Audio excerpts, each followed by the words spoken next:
On July 18th, I spoke with Nicole Goodman, aka binhex, a pioneer of Victoria and Vancouver's underground rave scenes. Nicole Goodman started in 1993 as Victoria's first female ambient DJ.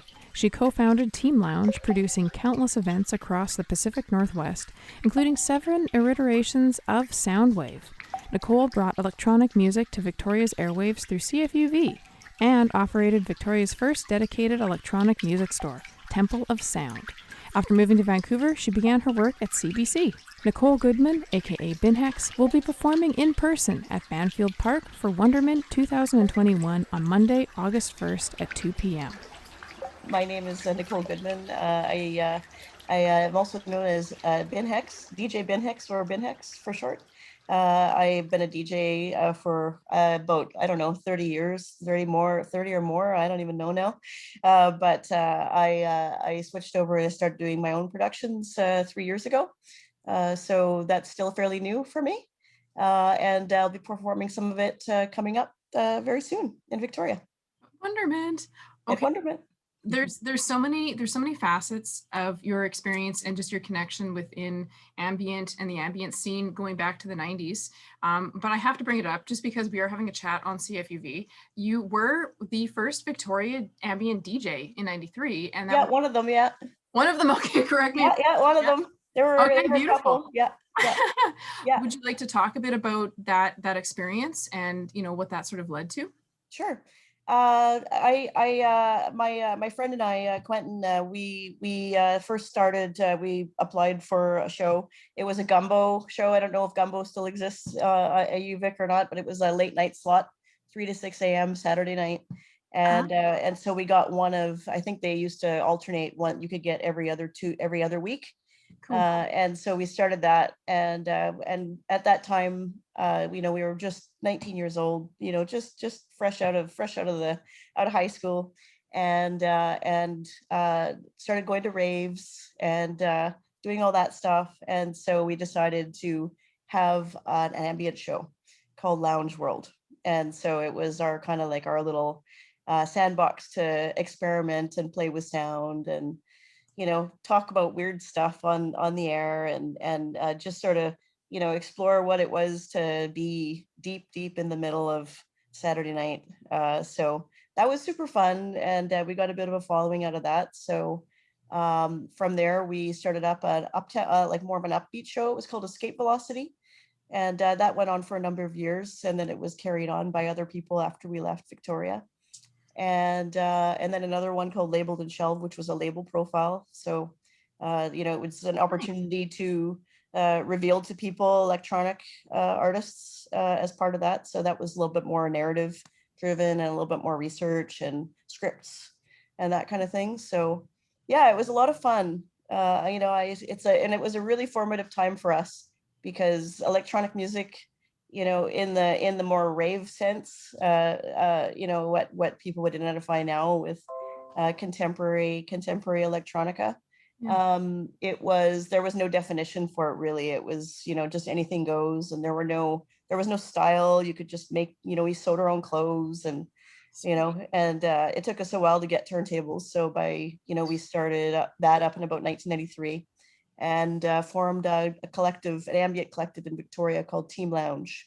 And so we did a lot of that. We were pretty busy. We had a radio show at Java Coffee House, which was on Sunday nights, and had a record store in the back of Boomtown CD Rentals. Boomtown used to rent CDs. So we started up in the back of their store. And that was 1984. So we were officially starving by 1985, so we moved and closed up shop and moved over to Vancouver. So still here, and and that's how the transition happened into what we're doing now. Very cool. Yeah. I immediately felt the connection when you mentioned the name of the first radio program, and I was thinking of Teamlounge. There's this homage going back, which is really groovy. Yeah. Now, Teamlounge was also connected to Temple Sound, the record. We were in there, and we also had partnered with some other people in the record store that went on to form Cobblestone Jazz, and there was a whole bunch of international talent that came out of that that whole clan at that time. So there was a lot of stuff happening. Sweet. Now, that sounds like an incredibly creative, environment, space, timeline, opportunity. And it's no surprise that binhex has come out of this. How much has binhex been informed by those experiences to the present day?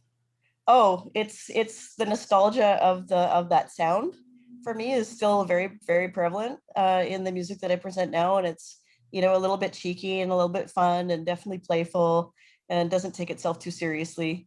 But sometimes it has to be a little dramatic, but it's for the most part pretty playful and pretty lighthearted. Yeah. Pardon me.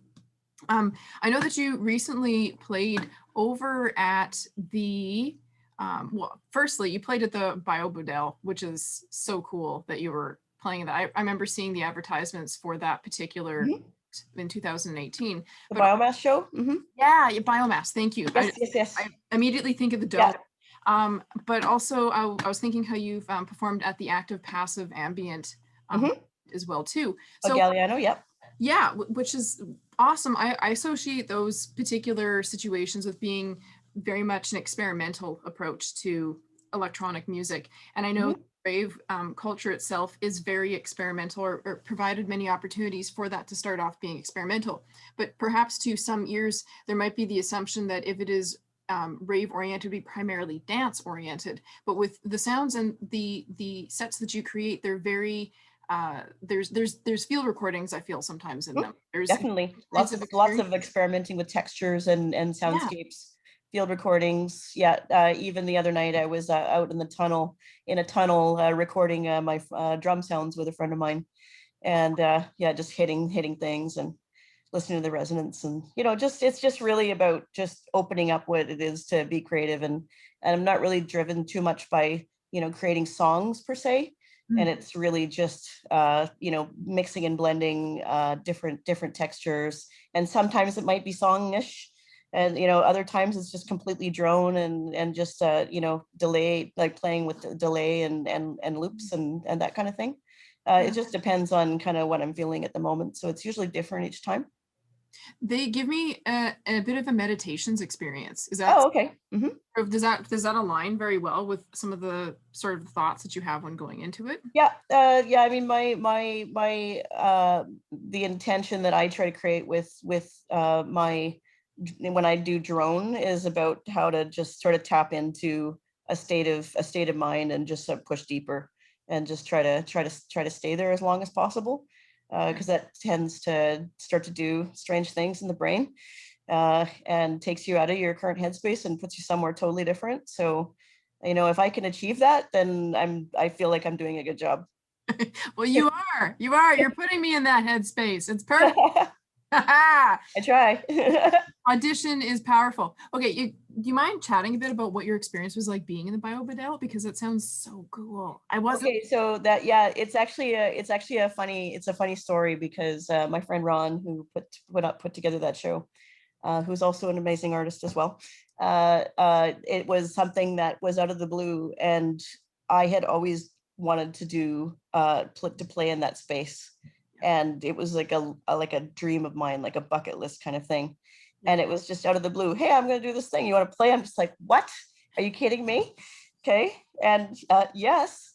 So everything was very wet in that space. So I had to play under an umbrella because there was just like water dropping on all the gear. So it was a little tenuous, but oh my gosh, super fun. Yeah. I would do it again in 2 seconds. Yeah. That sounds, and I'm totally realizing, the moisture levels in there would be kind of terrifying with all the instruments.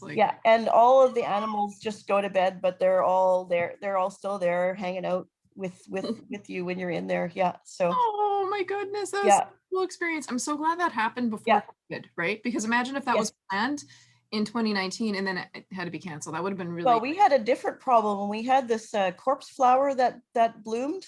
And it bloomed just when we were supposed to do the event. So it had to be delayed. So we had our own kind of weird, kind of drama that came out of that. But the event was great, and it all ended up going off without a hitch. So.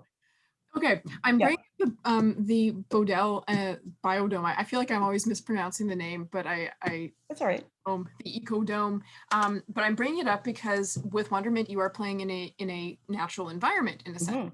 And so how, because everyone always talks about, oh, my acoustics, it won't work right in these certain areas. How do you feel, or is it even that you maybe perhaps anticipate that your sounds that you create and your, pieces that you create would be heard in different environments? Is that something that does come into play when you're creating, or is it? Usually, yeah. If I'm playing on a traditional, like on a full, big sound system stack, I will, dial in, have specific things to target the bass frequencies a little bit better to rattle those cabinets, to really like get the impact. But, for the most part, when I'm playing outside, it's a lot more subtle vibes for me. I'll be opening for Long Walk Short Dock, who's amazing, and you have to see this performance. It's going to be so good. I watched the Twitch performance, and it was like, I can't wait. So I'm always thinking about who I'm playing with, and that kind of also informs what I'm going to hand off to in this case. So it will be gentle sound for daytime, early afternoon. That's so considerate of you. Well, it's part of what we create as the arc, right? Yeah.